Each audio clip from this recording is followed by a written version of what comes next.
这管寒潮也太嗨了，这天一冷哈，可根本停不下来。有些人呢，还咳得胸部发疼了，一气都喘不顺呀。各种止咳药啊，吃了一堆，症状还是不见好。其实这是没有找对方法，这不是普通的咳嗽啊，这是我们肺气虚了。你肺功能差了，肺部不能抵御这个寒气，寒气一刺激我们的肺部，你就咳。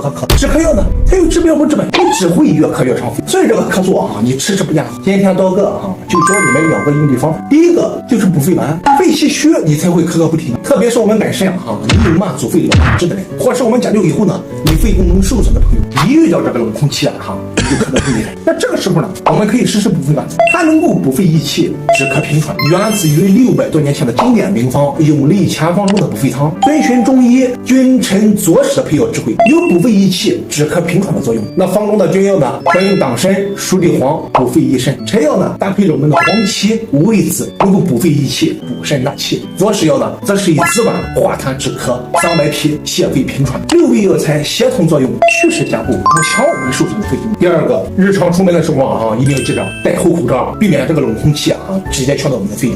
受风大的地方，这个脖子和这个胸口啊，你也别露着它，把这个身体啊你护暖了，才能够牢牢的抵御住这个寒气的侵袭了。家里有老人的啊，赶快把这2个方法呢，你告诉他们，让他们冬天啊少咳少喘少遭罪，舒舒服服的过个暖冬。